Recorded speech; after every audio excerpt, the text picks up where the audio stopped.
Committee. I'm Senator Kathleen Kauth. I represent the 31st Legislative District. I serve as chair of this committee.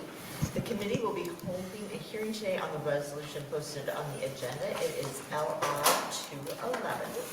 For those of you who may be joining us for the first time, interim study resolutions are introduced by senators who believe the legislature should investigate certain topics that may be the subject of future legislation. The Business and Labor Committee is here today to receive information about these topics. The committee members might come and go during the hearing. This is just part of the process. We are a little light today. We have Senator Raybould and Senator Ibaugh are not able to attend today. I ask that you abide by the following procedures to better facilitate today's proceedings. Please silence or turn off your cell phones or electronic devices. I did just check mine. We will have the introducing senator, who is Senator Prokop, make their opening statement before we begin with any testifiers. Then we'll ask those invited testifiers to come up to testify. I will call your name. We will not use our usual procedure of asking for proponents, opponents, or neutral, as this is an interim study. When all testifiers are done, we will then call the introducing senator to come up for their closing remarks. Closing remarks are reserved for the introducing senator only. If you're planning to testify, please get up a green testifier sheet that is on the back, the table on the back, and complete one for the resolution that you're planning to testify on. Please fill out the green sign-in sheet before you testify. Print, and it's important to complete the form in its entirety. This will help us make a more accurate public record. When it is your turn to testify, give the green sheet to a page or the committee clerk. If you have handouts, please make sure you have 12 copies and give them to the page when you come up to testify, and they will be distributed to the committee. If you do not have enough copies, the page will make sufficient copies for you. When you come up to testify, please speak clearly into the microphone, tell us your name, and please spell your first and last name to ensure we get an accurate record. We will be using a 3-minute light system for all testifiers. When you begin your testimony, the light on the table will be green. When the yellow light comes on, you have 1 minute remaining, and the red light indicates your time has ended. Questions from the committee may follow. No displays of support or opposition to a resolution, vocal or otherwise, are allowed from the audience at a public hearing. The committee members with us today will introduce themselves, starting on my right. I'm Senator Dan McEwen, District 41, Central Nebraska. I have 8 counties. Senator Tony Sorrentino, Legislative District 39, Elkhorn and Waterloo. And then to my right is Committee Legal Counsel Thomas Helliget, and to our left is Committee Clerk Julie Condon. Connie Thomas, who's the committee clerk, will be our page for the day. And now, Senator Prokop, you may begin. I do have a hand up here because who doesn't need paper? Right?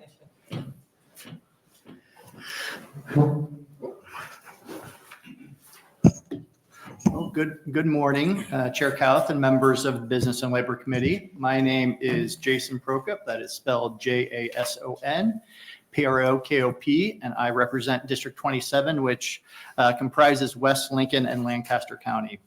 I'm here this morning to discuss Legislative Resolution 211, which evaluates the Intern Nebraska program and analyzes its effects on brain drain in Nebraska. When thinking about brain drain in Nebraska, it's good to start with the positive. We're broadly in line with national trends, with 34% of adults holding a bachelor's degree or higher, and 55.6% have at least one post-secondary credentials. Where we face challenges is a much higher than average outflow migration of college-educated young professionals. From 2010 to 2020, Nebraska averaged a net domestic migration loss of nearly 6,000 residents per year, particularly clustered in young professionals ages 20 to 34. The picture has gotten a little bit better in recent years, but we still lag behind other states. We're seeing Nebraska's metropolitan areas grow a bit faster than they used to, but every Nebraska county still loses net population to other states. It's within this context that the Intern Nebraska program operates. Intern Nebraska was originally an initiative of Governor Dave Heineman and passed as LB 368 in 2011. The program had a low cap on the number of internships that a business could utilize and what could be reimbursed. In its initial form, Intern Nebraska was still a success, with 37,000 internships completed under the program. In the 2022 budget, the legislature made changes to the program that really strengthened Intern Nebraska. The updates allowed small businesses, those with 150 employees or fewer, to be reimbursed for intern wages. For businesses of any size, the program covered additional costs like housing, transportation, recruitment, and administrative expenses up to $7,500 per intern. Along with those changes, the legislature provided $20 million to support the program and created a partnership between the Department of Economic Development and the Exarban Foundation to help manage it. Since then, through 2024, this version of Intern Nebraska has funded 1,500 internships and awarded $8.6 million in grants. There's been strong demand from both students and businesses for participation in the program. I'm sure you all remember there were proposals in front of this committee last year to eliminate the Intern Nebraska program. While that ultimately did not go through, the cash fund balance for the Intern Nebraska program was defunded in the budget, and the remaining $11 million of that $20 million that I mentioned was used to help balance our state's budget. This wasn't unique to Intern Nebraska, as we all know, and obviously last year's budget had very difficult choices that had to be made to keep our fiscal house in order. However, Intern Nebraska is one of those programs where the state has received a good return on investment, and I filed LR 211 to look at whether there are ways that we can still capture the benefits of showing youth what a great place Nebraska is to start a career. We talk a lot about the state of Nebraska operating like a business, and its most basic way, the two core ways to grow profit are recruiting new customers or increasing the retainment of existing customers. And it's significantly cheaper to increase retention rates than increase the rate of new customers. Intern Nebraska captures this dynamic as well. According to 2024 data from the Nebraska Statewide Workforce and Education Reporting System, or NSERS, if someone grew up in Nebraska, they're nearly twice as likely to stay here after college. On top of that, data showed that paid internships and workforce opportunities create professional and social ties within the state and predicted at least a 50% probability of talent retention. It's really kind of intuitive. We all know and love Nebraska, and we're able to show youth that this is a great place to start your career. It makes sense that this also becomes apparent to them, and they want to be here. The key is helping make these connections, which the Intern Nebraska program has done. If we keep our young professionals here by showing them that this is a great place to live and work, then it's the kind of return on investment that doesn't show up on the first 3 years of a fiscal note, but reaps rewards for decades. You'll hear many from a handful of testifiers after me that have either been participants in the program or helped in the development of the program, and they'll be able to talk about some of the technical pieces and about their experiences as well. So, but with that, I will close, and I'm happy to answer any questions that you all might have. Thank you. Senator Prokop. Are there any questions from the committee? And you will stay to close? I will. Okay, awesome. All right. Thank you. Our first testifier is Dan Curran, former Deputy Director at Nebraska Department of Economic Development. Welcome, Mr. Curran.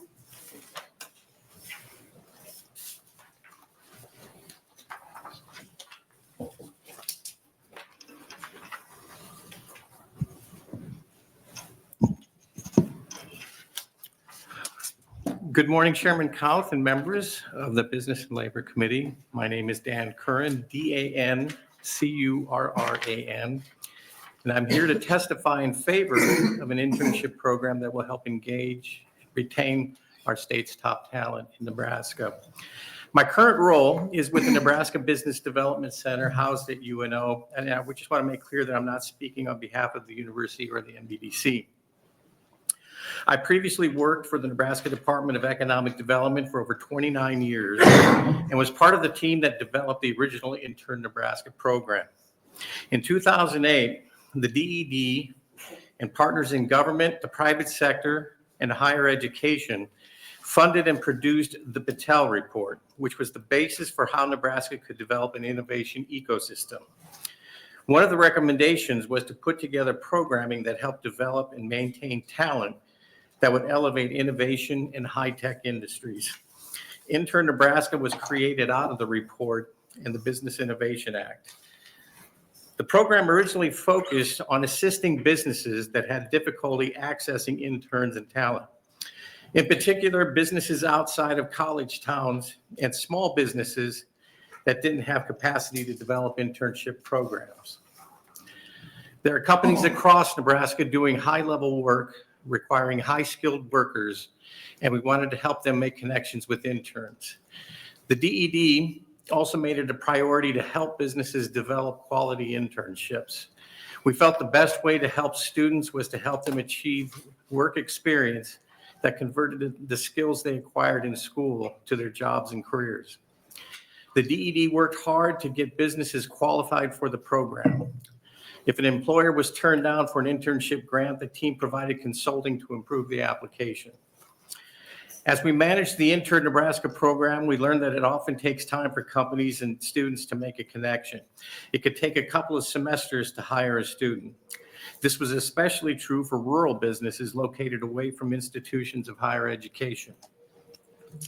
The DED evaluated the program by surveying companies and student interns. The information was used to help companies improve their internship programs. I hope this committee strongly considers an internship program. The jobs of the future will rely more heavily on students with advanced skills in critical thinking, technology, and research. Many of the companies that will form in the coming years will be based on technology and research from Nebraska's institutions of higher education. We need to help students, regardless of their degree, learn how to adapt their skills to the workforce. And helping develop the talent pipeline in Nebraska right now is critical. We need to help students and companies connect. And if we aren't recruiting our best students, we're going to lose them to the companies and states that are recruiting them. And with that, take any questions anybody has. Thank you for your testimony. Are there any questions from the committee? None today. Thank you very much. Almost too easy. You want us to grill you? We can.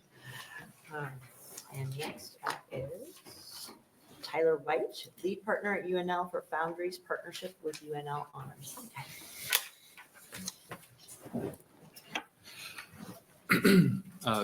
Chairman Kauth and committee members, thank you for allowing me to testify here today.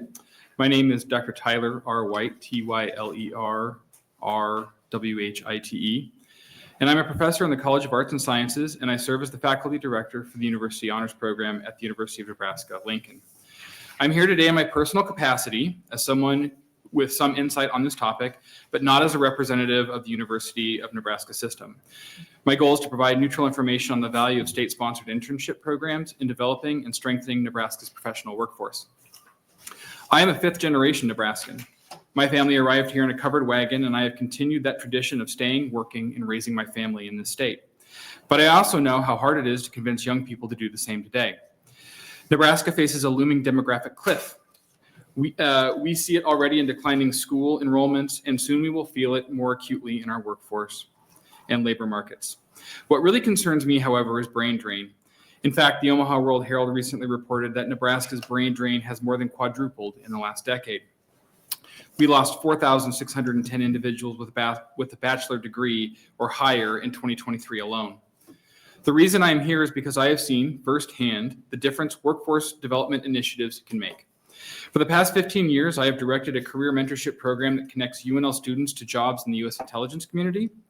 More recently, as the faculty director of the honors program that serves more than 2,100 high-achieving students, I partnered with the Foundry Lincoln through our internship Foundry initiative, which places honor students with purpose-driven nonprofits in both. And in both efforts, my passion has been connecting bright young people to impactful careers rooted in public service. Internships build the connective tissue between education and employment, between students and industries, and between the university and the communities which it serves. I have seen how employer-led partnerships with higher education can create strong, reliable pipelines of talent. These programs produce graduates who are not only more skilled, but are more confident in their ability to contribute. And importantly, students who participate in meaningful internships are far more likely to remain in Nebraska after graduation. Today, there is a renewed emphasis on apprenticeships in the trades, which are vital and deserve our support. But we must do both and expand opportunities for students pursuing other professional tracks, because Nebraska has much to offer them too. College graduates are entering a workforce reshaped by artificial intelligence, rapid upskilling needs, and an evolving professional standards. Internships allow employers to guide students directly on what skills are most relevant and needed. Programs like the Internship Foundry brings employers, educators, and students into the same room, creating dialogue and shared solutions. As an educator, I make it my point to ask employees what skills my students need to be ready on day one. I adjust my teaching based on this feedback. Without internship programs like this, those conversations don't happen, And the results are clear. Students are less prepared, career pathways are less visible, and our chances of retaining talent in Nebraska is in decline. Thank you for your time and consideration, and I'm open for questions. Thank you very much, Dr. White. Yes, Senator. Thank you, Chairman Cow. Thank you, Dr. White. Since, I guess it'd be 2020 when a little thing called COVID came along, and we've got a workforce that isn't necessarily present 40 hours a week or more in the workplace. Has that affected either your opinion or the effectiveness of these internships programs, which I assume would be on site versus Zoom or whatever it might be, or just working from home? Any comments on that? Well, I can tell you in my experience that federal agencies and even some of the state agencies that I would work with in the national security side of it became very flexible during COVID to try to keep internships coming in, right? Then when students would transition into work, almost all of the ones that I saw hired out were in place. Like they would show up at the building. They were working there. So of the students that we placed under that circumstance, which would have been right around 2001 to 2003, almost every single person was not doing hybrid or doing some kind of work at home arrangement. Okay. Thank you. Mm-hmm. Thank you, Senator Sorrentino. Any other questions? I actually have one. Sure. So how many of the interns that were placed would have left but decided to stay because of the internship? And how many out-of-state students did you attract? Because like you said, you've been here 5 generations. Yeah. You probably weren't going to leave. Right. Are you being very specific with who you give those internships to? Because if the goal is to keep people here, the ones who are already going to stay here don't need it. And then my second question is, what is the business's responsibility for budgeting to attract these interns? Because it seems like businesses are asking taxpayers to fund what is essentially a business responsibility. So just like your thoughts on that. Yeah, so a great question. With Internship Foundry, it's still relatively new. I can give you a great example, though, of the person who ran the Internship Foundry over the summer. Her name was Livia Ziski, who was from Omaha and very much looking to leave Nebraska. And after her experience, she was like, I have no reason not just to leave Nebraska, but to leave Lincoln. And the cohort that we had, I think last year was over the summer was 12, but that cohort's going to expand pretty dramatically. We're constrained only by resources, and I think a lot of the students that we have, particularly because it's from honors, right? We don't make any distinction as to whether they're from out of state or in state. And another thing that I would say is in honors, we're doing a pretty good job of attracting out of state students. In fact, at the University of Nebraska this year, we have the largest incoming class of honor students we've ever had, and by like 150 students. Yeah, it's tremendous. But we're not making those distinctions. What we're doing is making the pitch that the stuff that you think you have to go to Chicago or Denver or Minneapolis or Kansas City to do, you can do those things here. And the model that we like is it's great to be a big fish in a small pond. So getting those students connected to those opportunities and seeing that they can actually connect is really important. I think we need a few more years to get really good data for you, but anecdotally, I can tell you that we've got some good success stories. The second question you had, I believe, was the responsibility between the state and employers.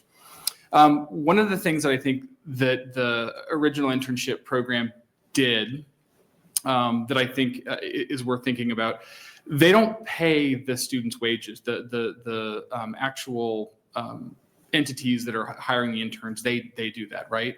What we're doing, or what the program did that I think was successful, was creating that connective tissue that lowered the threshold for these businesses to be able to do it, so that students had really, really importantly, a place to stay. And if we want to invest in getting some of these students back out to rural areas in particular, and I know that's actually something I've seen students saying, like, I would love to go back and do this. Finding a place to stay or paying for commute costs between areas if they're going to be working in those communities. That stuff is really important. I really feel like students today are struggling more with money than they have before. They're really trying to stretch their resources. And so if we can do things to lower those costs for them, I think you're going to find that it can be that little hand up that actually puts them on the pathway to.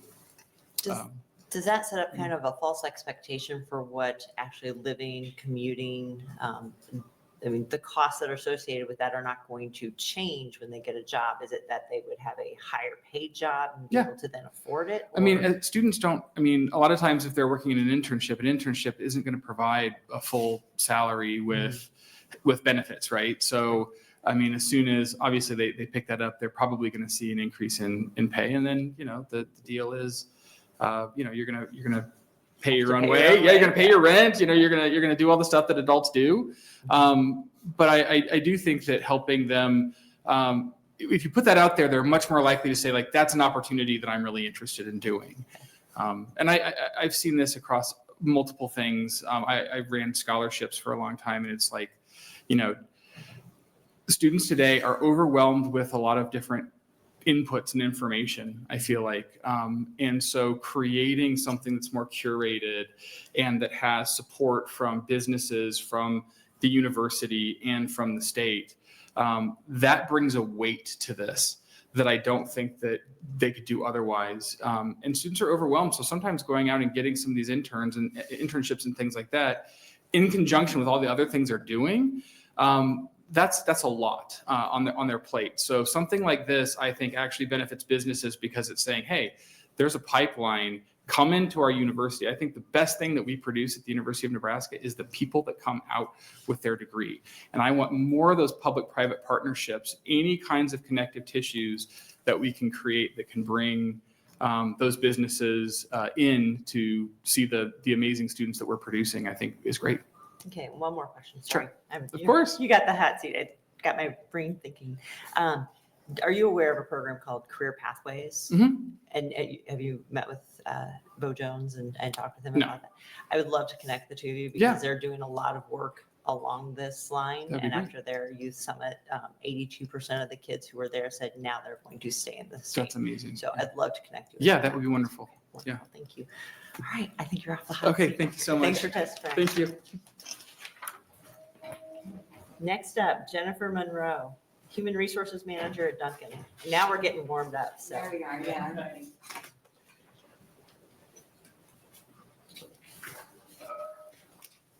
You're welcome.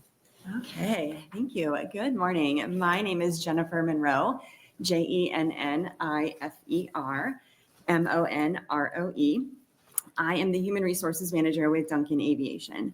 I am here to show support of the Intern Nebraska program. Duncan Aviation, a family-owned company since 1956, is a maintenance, repair, and overhaul facility performing maintenance and modifications on corporate and private aircraft. Headquartered in Lincoln, Nebraska, Duncan Aviation employs just over 1,500 regular team members in the state, with a total of over 3,000 across all locations. I began my career at Duncan Aviation as the recruiter 9 years ago, and I've had the opportunity to assist our leaders in identifying talent to bring into the organization from within and outside of the state. In that role, I was heavily involved with the development and structure of our summer and year-round internship program, to include our ongoing partnership with Intern Nebraska. Our internship program was created to provide growth and development to students enrolled in post-secondary education programs, as well as provide a vetted pool of talent to recruit. Duncan Aviation averages a total of 40 interns each year at our Lincoln, Nebraska location, including summer-only and year-round internships. Interns are recruited from 2- and 4-year schools locally, as well as post-secondary schools located outside of Nebraska. The majority of our internship offerings are for production departments to include airframe, engine, and avionics. Due to the lack of post-secondary aviation maintenance programs in the state, these interns generally hold residence outside of Nebraska. Duncan Aviation has success utilizing the Intern Nebraska program.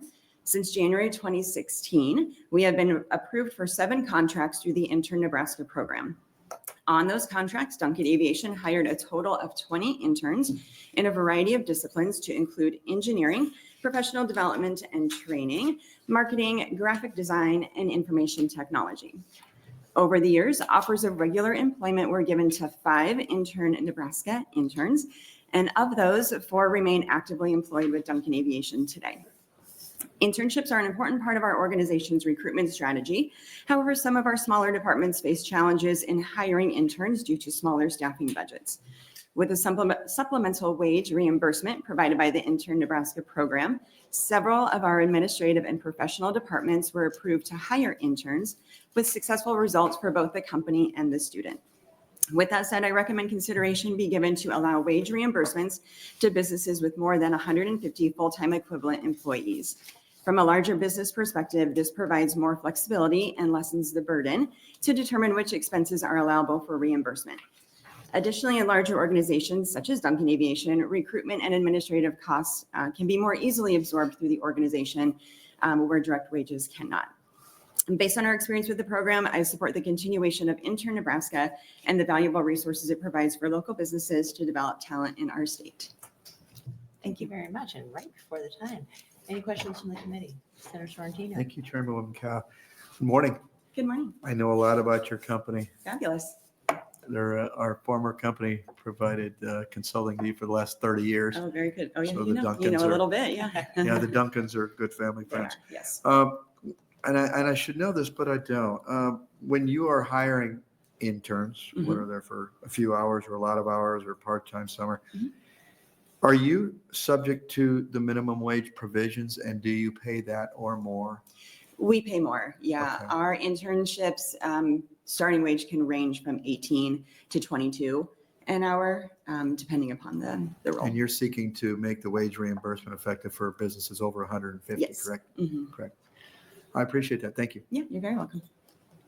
Other questions? I have a couple. Okay. Okay, so, and I'm going to ask you the same question I asked Dr. White. Yeah. What is the business's responsibility for hiring? You're obviously a successful business. You're always looking forward. Why is it not your responsibility to budget for Mhm. those interns? Because you need to grow and staff your Sure, company. yeah. And I would say that it is.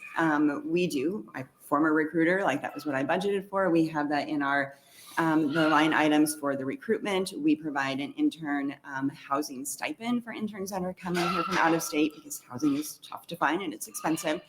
We manage through all of that. It's more for our smaller departments. So the IT, the marketing, the HR that has a smaller area. We don't contribute to the bottom line of the business. And so a number of interns that we can have is limited. And so this program has really helped to supplement those more supportive administrative areas. Do you know what your company's profit was last year? Off the top of my head, I don't.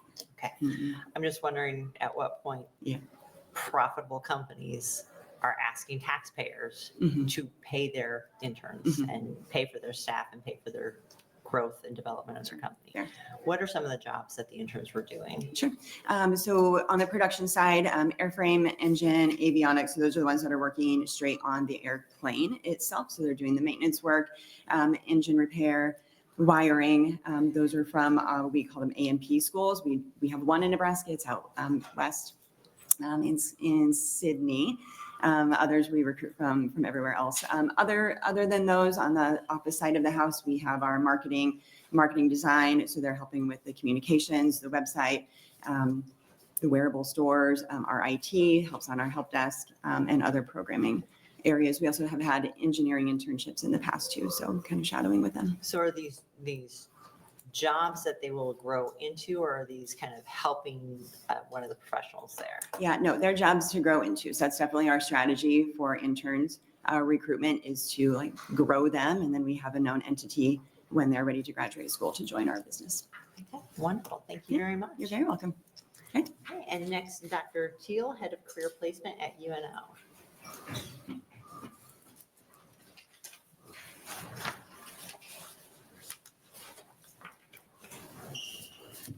Good morning, Dr. Teal.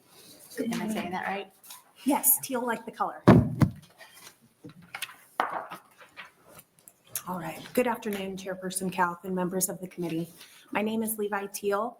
That's spelled Levithiele, and I'm here today as a private citizen. While I serve as the Director of Career Development at the University of Nebraska at Omaha, my testimony reflects my private views and experiences, not an official position of the university. I want to speak in strong support of continuing and strengthening the Intern Nebraska program. LR 211 calls for evaluating the program's role in retaining students, developing Nebraska's workforce, and addressing brain drain.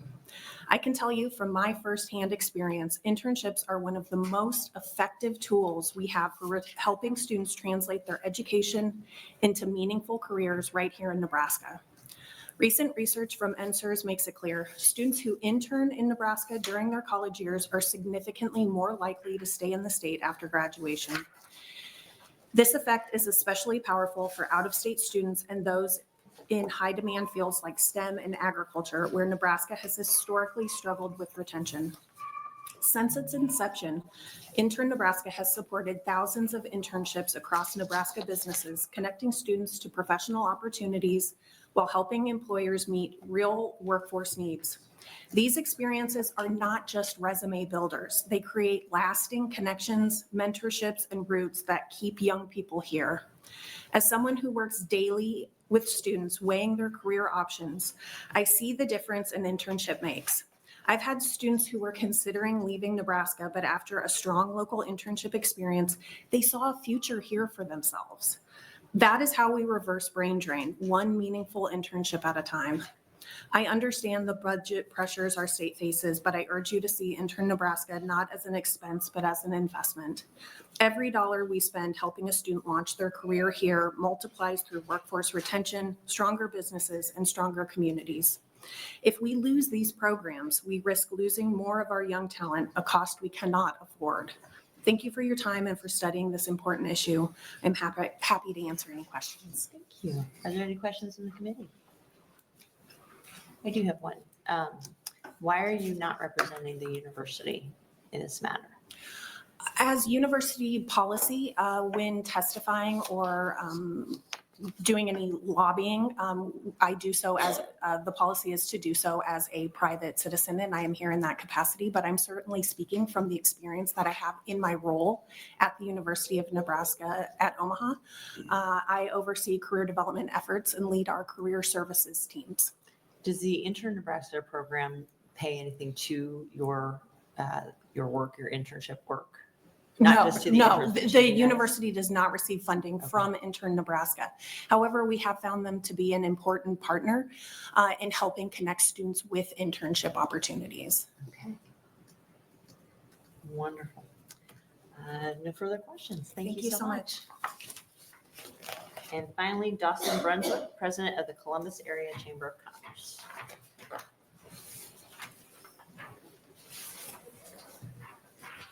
Good morning, Mr. Brunswick. Good morning. Hello. Okay. Chair Kauth and members of the Business and Labor Committee, my name is Dawson Brunswick, DAWSON and I serve as the President of the Columbus Area Chamber of Commerce. I appreciate the invitation to participate in today's hearing for Senator Prokop's LR 211. For nearly 2 decades, the Columbus Chamber has had a dedicated staff member to workforce development, focusing on how to fill the high-skill, high-wage careers we have in our community. Our career exploration readiness programs start with our local kindergarten students, and they're designed to expose students to the employers in our community as they advance through their K-12 education, so they are aware of all the opportunities and connections that are available to them in the Columbus area. Columbus is growing with career opportunities, so even if we were to retain all of our graduating high school students, which we do not, spoiler alert, we don't have enough people in our community for the careers that we have and the growth that we're seeing. This gap leads our efforts to extend to college internships, where Intern Nebraska has been a great resource to recruit back Columbus natives and newcomers. The Chamber itself has been a partner with the Exarban Foundation when they were promoting the Intern Nebraska program. And we've also previously used the program to support our own internship opportunities. But as a Chamber of Commerce, we've played a key role helping connect our members with those resources in the Intern Nebraska program. During this past summer and several summers now, we've provided weekly events to help those interns engage the community. So that way, when they're in Columbus, they're not just there for an internship, that we can expose them to all the great things that Columbus and the Columbus area have, in the hopes that they would consider a full-time opportunity if it presented itself. In a typical summer in Columbus, the chamber is made aware of about 100 interns that come to our community, and through those events, we're actively able to engage 40 to 60 of them. This past summer, we took our efforts a little bit further with the changes in the Interim Nebraska program and partnered with Central Community College for our Columbus on Campus program. And essentially that program allowed us to utilize the residence hall at CCC to help those interns that housing was a barrier to get them to take an internship in Columbus. We've heard from employers for multiple years now that housing as in general, as you guys know, is a huge need in our state, and short-term housing for interns is non-existent.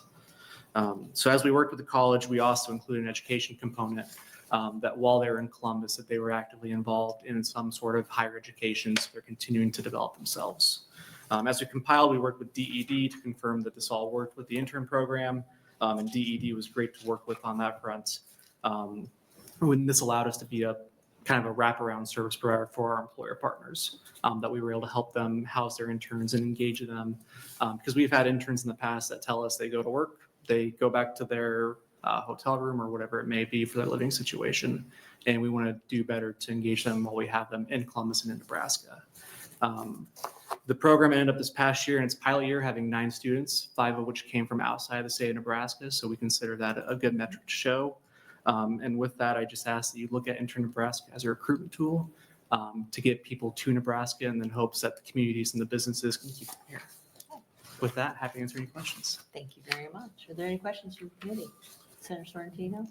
Okay, I have a couple. Absolutely. I love the community college hookup. That's what creative use of both spaces. And That's if I awesome. may, Yeah, please. We've tried to work with our campus president in the past, and it was just different little things, different hiccups. And with the changes in the intern program this past couple of years, it kind of gave us a refresh.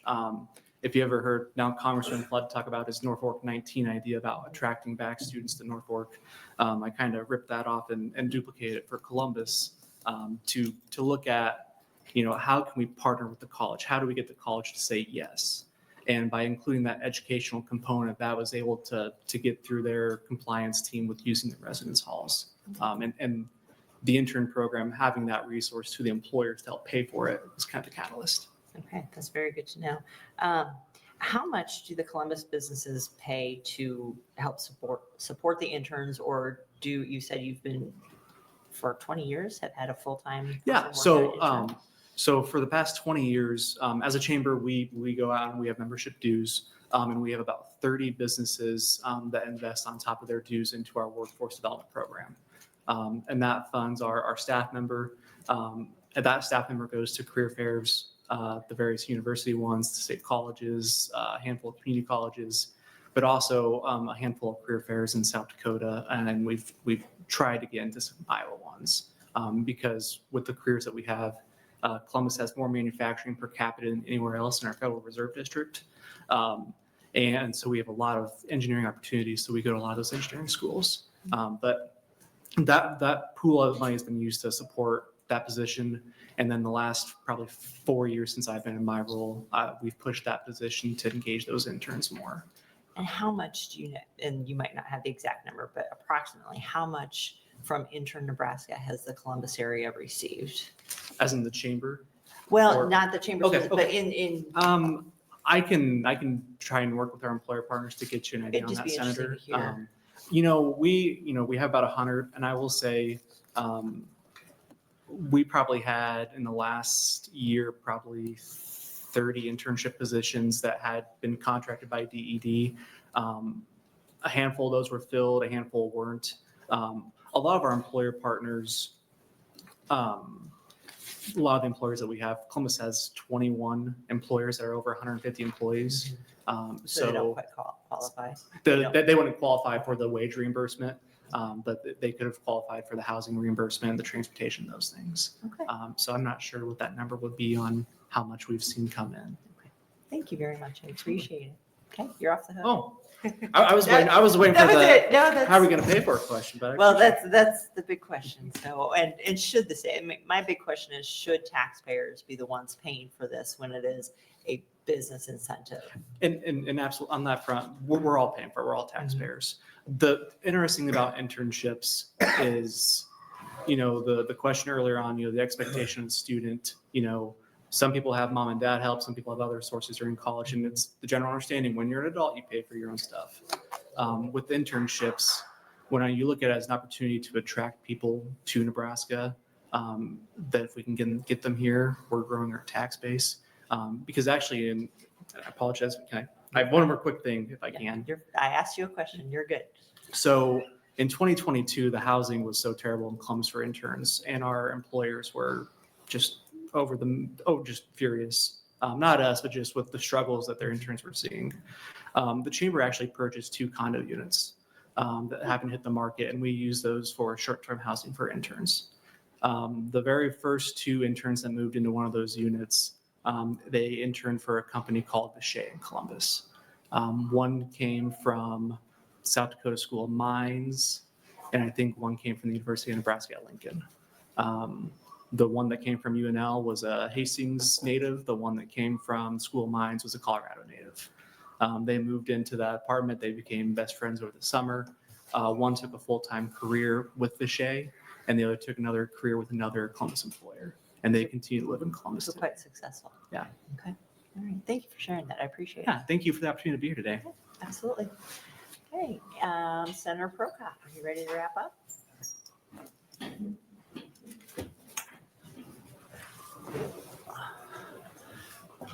Thank you, Chair Kauth and Senator Sorrentino and Senator McKeon, for your attention and time on this issue this morning. I'm going to kind of close where I started. Is I think this is acknowledgement of the reality of Nebraska as a state. We are in competition. Maybe it's a football season that's got it in me, but we are in competition for this young talent with other states. There are states all around us that have programs like this, so we are competing, and I'm really focused on kind of all of the above approach that we're retaining our young talented people in Nebraska, and we've got that critical 20 to 34-year-old demographic staying here in Nebraska. It's just so critical, and I think the Intern Nebraska program has proven to be successful and worth the investment. And it's got to be part of an all the above approach, from Intern Nebraska to things like dual enrollment to apprenticeship programs, to make sure that people are seeing the opportunity to be right here in Nebraska and want to stay here in Nebraska.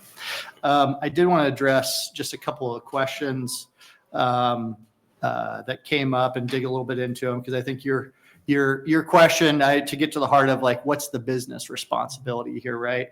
So I pulled up the eligibility requirements to share those with you. So this is directly from the DED eligibility requirements. It's on page 3. We can get a copy of this to you, but level of grant. So this is section B, grant amounts. A business may request up to $7,500 per internship and will be required to provide a match equal to the grant amount per internship. So there's a match requirement.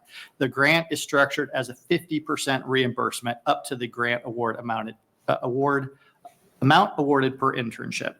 So just a little clarity on that there's a element there on that, and it's on a reimbursable basis. So they cannot claim that reimbursement until the internship is completed or almost nearly completed. So they've made that investment up front, but then they can be reimbursed for it. Senator Sorrentino, I know you had a question. Just wanted to get into a little bit further on out of state and being on site for those for internships. On page 2 of the eligibility requirements, it talks about the internship must be completed within the state of Nebraska. To complete the internship within the state of Nebraska, the student must reside in the state while completing the internship. And then that's item number 6 on page 2. And then on item number 8, an intern may be allowed to telecommute if the business is located in Nebraska and the college, university, or other institution of higher education in which the student is enrolled is in Nebraska. The business must receive written pre-approval from the department to hire an intern that will telecommute for an intern to transition to a telecommuting internship. So just to draw on that, that is a permission that's required if they are going to do And that. they would not be eligible for housing stipends if they're telecommuting, correct? I can get back to you on that. Okay. I believe not, if not, but I don't want to tell you something incorrectly. On the document I handed out as part of my opening, it does talk about the items that are eligible for reimbursement, and that threshold is really at the 150 employee limit above and beyond whether or not wages are a part of that. And then the last thing I would just mention, because I think it gets to another question I was asked, it's in the eligibility requirements, again on page 2, the internship must not result in an internship constituting more than 50% of the company's workforce in Nebraska. Intern Nebraska is not intended to be to support for indefinite or part-time employment. Internship positions may not take the place of permanent positions. So I know that's been a question about the program in the past, and they've strengthened that.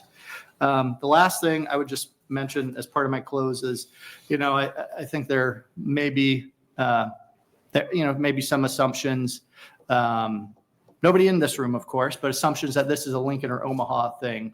And just looking at where the applications have come from, because they have to submit a report to the legislature as participants. So in FY 23 and 24, DED received 352 applications for funding through the Intern Nebraska program. 155 of those applications were submitted by employers in Douglas, Sarpy, and Saunders County, so CD1, of which 85 were awarded. There were 125 applications submitted in CD2, where 68 were awarded, and 72 applications were submitted and 32 were awarded. So this is all across the state, and there's demographic information on the different counties. I think it's 35 different counties had applications that came in. So this is a statewide program, statewide participation. I think really important for the growth of the entire state, not just the more populous areas. So thank you again for your time today, and happy to conclude with any answers you might have to questions. Any other questions? Senator Sorrentino. Thank you, Chairwoman Cow. Senator, thank you for doing this. This is enlightening. Given that we're, almost 4 months to the day we get to come back to work. LB 423 didn't get rid of the program, but it did move money to the general fund, and we know when things go to the general fund, who knows where they go. But given the results of this, what would be your plan for our upcoming session as far as trying to either revive, move the cash back? What are your plans for this topic? Yeah. Great question. And as an appropriator, you're really putting me on the spot here, Senator. No. This is just fun today. Yeah. And recognition, kind of like I started to on it, is we are in a very tight fiscal climate right now. And so we have to be very, very careful with what we do and impacts to the budget. Some of the things I would, can we make program improvements or limitations? Do we need to narrow the scope, because then that would narrow the cost potentially? Because of the, I think, return we've seen on it, I don't necessarily want to do that, but to make it so that type of investment is being made, it might be something that we need to look into. I'd love to see it funded, but I'm also a realist as far as state budget picture. So, I'd love to work with you on it if that's what you're asking. I'm all about education. Okay. Thank you. Senator Prokop, I have 2 more questions. Yes. What careers are approved for these? Is the state specifically saying, okay, we know what our needs are in the state and directing our internship dollars towards just those careers? Or is this just kind of whatever a business needs to help them along? Duncan was saying they have needs in IT and marketing. That's not really a state need. Yep. So great question, Chair Kauth. We've seen, there are some states that are STEM specific, right? Like the STEM pathways. In the less populous states like Nebraska, you've seen a broader approach as far as making available to all employers.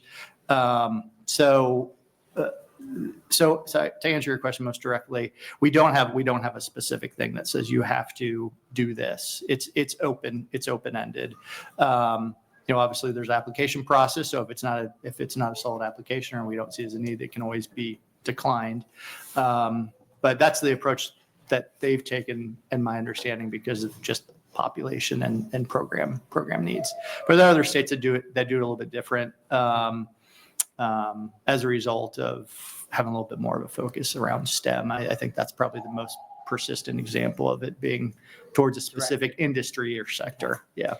And then the second question, we've heard the anecdotes about how great the program is. What is the actual data? Do you have numbers that say this person chose to stay because of this internship? Yep, I've posed that same question. I don't know that we have hard data on that right now, as far as I'm aware. If it exists, I have not seen it yet. I think it's been anecdotal. I think some of the things that we've seen out of NSERS with their retention, and I think it's 50% is the number of folks, but I don't have, and so if there is, I'm sure I'll hear about it after we get done and can get it to you. But hard data specifically to, I participated in the Intern Nebraska program, and then it translated into, I was hired by company in which I had an internship. I don't have that, but I certainly, if I find it or have someone tell me that it's available, I will make sure to get it to the committee. That would be great data.